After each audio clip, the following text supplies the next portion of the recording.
Good morning, everyone. Welcome to our 10 minutes of meaning. Help yourself to some coffee and donuts. I want to thank our sponsors, as always, Becky and Avi Katz, and family in memory of Becky's father, David Grossman, Lili Nishmas, David Ben Menachem Manash. We're learning Mesilas Yesharim, 10 minutes every Wednesday morning, and inspiring ourselves with the Ramchal's incredible penetrating insights to life. And we've been talking about the first character trait in this 12-step program of living a more meaningful, best version of ourself life is to practice zihirus, vigilance, caution. Before we go out there and just conquer the world with enthusiasm and alacrity, to first identify what are the pitfalls, what are the things that bring us down, what are the things that knock us off course, what has led us astray previously and in the past. So he talks about the Ramchal, we read last week, how the world is similar to a dark place. It's a very, very dark place, and when a room is dark, one trips over all of the furniture, all of the obstacles. One can stumble, one can fall. How do we illuminate? How do we turn the light on? Torah. Torah's or is light, and doesn't remove the obstacles, but enables us, empowers us to be able to navigate through them. And when one is trapped in darkness, if you're in a dark place, a dark room, it's not enough that you can't see.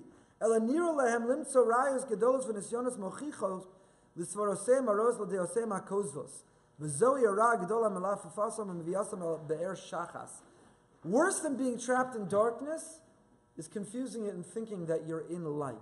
Worse than being trapped in darkness is thinking that you can actually see. And I've seen this so many times.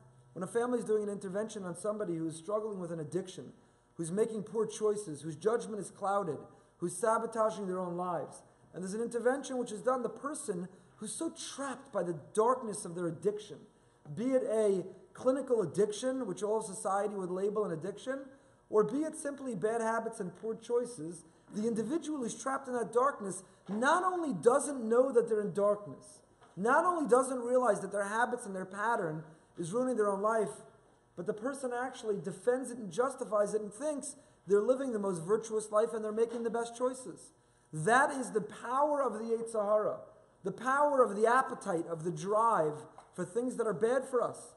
People who are clinically obese and who are unhealthy, but who fail to take care of it, as we served the donuts this morning, who fail to take care of it because it's just, I'm big boned. No, this is my genetics. No, this is healthy for me. No, this is just who I am. This is just the way I am.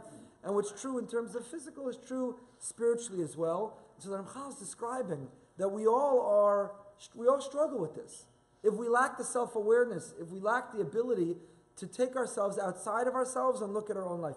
Humans are uniquely positioned in this way. Only human beings can have a level of self-awareness where we can see ourselves, where we can judge our own lives, our own behavior, our own choices. Animals have what we call impulse or instinct.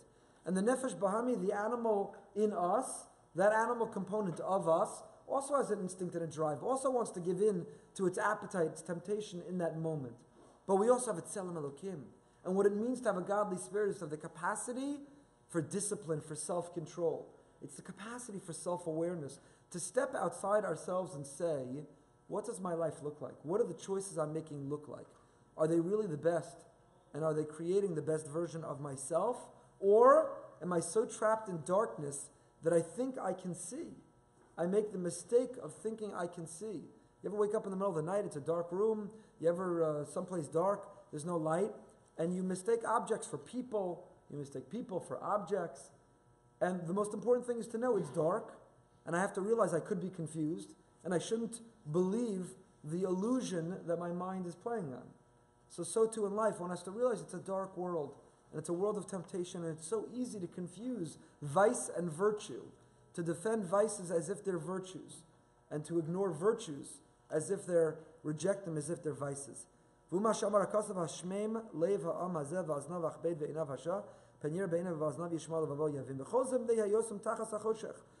this is because we're trapped in darkness. We are under the rule, we are under the oppression of our Yetzer Hara. If you've ever struggled with drive, with appetite, which all human beings do, whether it's literal appetite for food, you have non-foodies that could care less about food. We hate such people. We hate being around such people. But if you love food and you struggle at 11 o'clock at night with that bag of potato chips, at 1 a.m. with the whole box of cookies or the pint of ice cream. That appetite. The most important thing to know is that the voice in your mind that tells you, well, you didn't really have such a big lunch today, so you're justified to eat it right now. Really, you're still doing a bunch of work. It's late at night. You need the energy to plow through. Really, it's not technically a carb, so you're not going to, your digestive system or your metabolic system can... That's darkness. That's being trapped in darkness. And that's just one example. I'm focusing on the body, but it's true for our eyes. No, I'm watching that, but it's not really rated this. I'm going to look away for those scenes. It really doesn't matter because I've seen worse, I see more. Our mind has the ability to, we're in darkness, but our mind makes us believe that we can see, and that's the greatest danger. If you're in darkness, but you know you're in darkness, if you're eating things poorly, you have poor habits, but you know they're poor habits, then you have hope of conquering them. You have hope of getting out of them. But when you're trapped by thinking that the darkness is light, that's when we're at our greatest risk. And the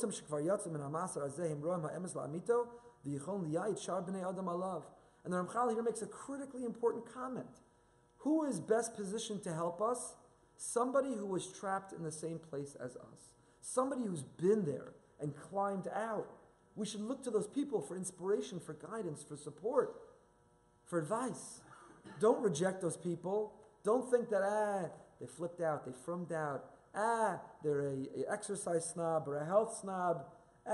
They have nothing to say to me. Those are the people we should attach ourselves to because they've been where we are and they've climbed out.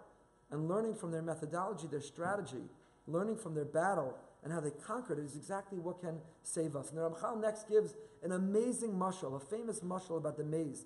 L'maza doma legan hamavucha. This is similar to a garden in the shape of a maze. I remember going as a small child. This memory just struck me.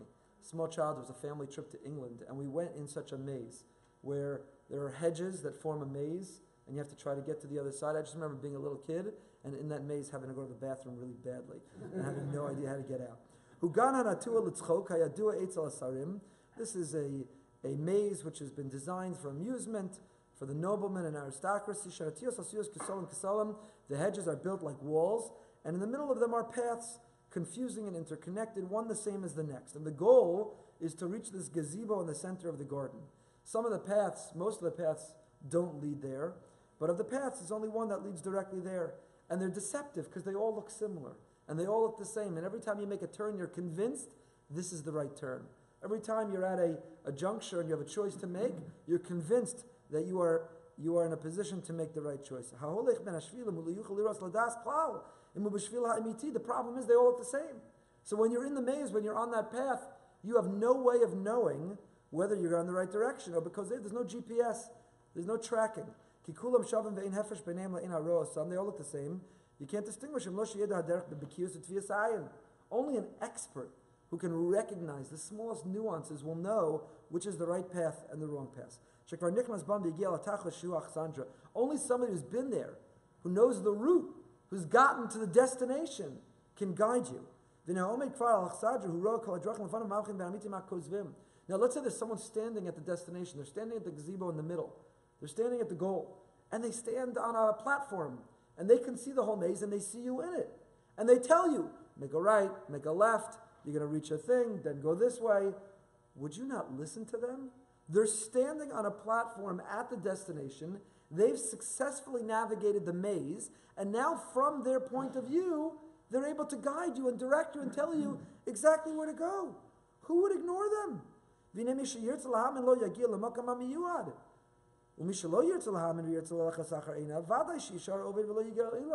So a person who wants to turn to them and accept their guidance is going to get to the destination. And the person who says, I can do it myself, I don't need you, I don't trust you, I don't believe you, is going to be endlessly lost in that maze looking for the way out. And that's the message of life. We're in this maze and we're trying to navigate, we're trying to figure out, and look at the world around us. I say this every week. The world around us is a dark place, is a maze, and people are lost. And they're turning to everything to try to find happiness or to numb themselves from that lack of happiness. And we've got the guidebook for how to get through the maze. Ribbonu Shalom, God in His great kindness and generosity gave us His guidebook and said, this is how to live life. This is the attitude to food. This is the attitude to time, the attitude to technology. the attitude to sexuality, the attitude to pleasure, the attitude to relationships. Here is a guidebook. Here's how to navigate the maze. Here to get the destination. And we have great people who are standing on that platform in the end, and they're saying, make a right, make a left, go straight. I've been there. I was down in the trenches. I was lost. I found my way here, and now I'm standing up here because I'm telling you how to go. We can either reject them, dismiss them, scorn them, mock them, be cynical about them, and try to figure it out on our own and be lost as the rest of the world who are searching for happiness and unable to find it. Or we can listen carefully, we can accept that guidance, and we can arrive at that destination. I'll just end by telling you, the Tanya begins in the very first parak of Tanya, quotes a Gemara in Eruvin, Nun Gimel, that says, it's a famous story or comment about Derech Arucha Uktsara. It's a phrase that comes from the Gemara, Rabbi Yeshua ben Chananya, who describes, he said, no one ever got the better of me. Once I was walking in the way, there was a boy and a girl. The boy was a child he met at this crossroads, and he pointed to two paths, and he said, this is the long and short way, and this is the short and long way. What's the difference between a long and a short way and a short and long way? Just to give you the sum of the Gemara. So he went the wrong way first. The short way is, you take shortcuts. And then he got to the destination, but at the end of the shortcut there was a wall, and it was impossible to climb over or to get around it. But there was also a longer way. When you got to the end of the long way, there was nothing blocking. Then you were able to access the destination. So the boy said, there's a long and short way or a short and long way. And the Baal Tanya's understanding, explanation of that Gemara is that in life, you could take shortcuts. You could take shortcuts to pleasure and happiness. Be hedonistic and decadent and dive in and indulge. You could take the shortcut to happiness. It's the short way and the long way. You eat that bag of potato chips, that pint of ice cream, that box of cookies at 1 a.m., it's the short way. It'll taste good and feel good at 1 a.m., but it's the long way. Next time you go for your labs and your blood test for your cholesterol and your sugar and so on. Or you could take the long way, which is the short way. The long way is to have the discipline and self-control, to not look at that thing on the internet, to not say that thing, to not call that a business expense when it isn't one, to not wake up late for davening, to not neglect learning, to talk during davening. You could take the long way, which is harder, but it's the short way to getting to the destination if the destination is happiness and the destination is fulfillment. We have the tools and the instruments to navigate the maze. It's only a question of if we want to use them. Have a great day.